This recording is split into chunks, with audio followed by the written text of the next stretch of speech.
আসসালামু আলাইকুম, সবাই কেমন আছেন? আশা করছি সবাই ভালো আছেন। আজকে আমার রেসিপিতে রয়েছে হিলগড়িয়া মাছ।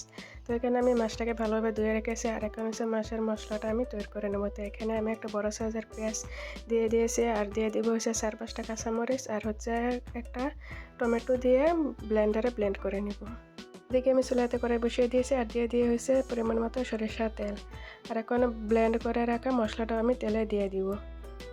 এখন কিছুক্ষণ নাড়াচাড়া করে তারপরে হয়েছে আরও কিছু মশলা আমি অ্যাড করব। দিয়ে দেবো হচ্ছে 1 চামচ জিরার গুঁড়ি, 1 চামচ হলুদের গুঁড়ি, আর হচ্ছে 1 চামচ সরিষার গুঁড়ি দিয়ে দেবো, আর হচ্ছে পরিমাণ মতো আমি নিমখ দিয়ে দেবো। মশলাটাকে নাড়াচাড়া করে আমি আরও 2-3 মিনিট মশলাটাকে কষিয়ে নিব। তো দেখতেই পাচ্ছেন আমার মশলা কষানি হয়ে গেছে। এখন আমি মাছ দিয়ে দিব। মাছটাকে দিয়ে আমি আরও 2-3 মিনিট কষিয়ে নিব। তারপরে হচ্ছে আমি এখানে অল্প পানি অ্যাড করব।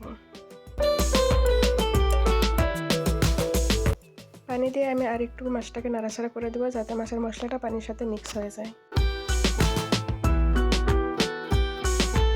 তরকারিটা আমি একটু ঢেকে দিব।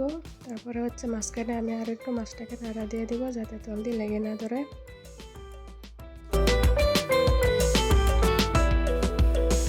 তো ফাইনালি আমার হিলগড়িয়া মাছের রান্নাটা কমপ্লিট হয়েছে। তো আজকের রেসিপিটা কেমন আছে, যদি ভালো লাগে থাকে সবাই লাইক শেয়ার কমেন্ট করবেন। সবাই সুস্থ থাকবেন, ভালো থাকবেন। আল্লাহ হাফিজ।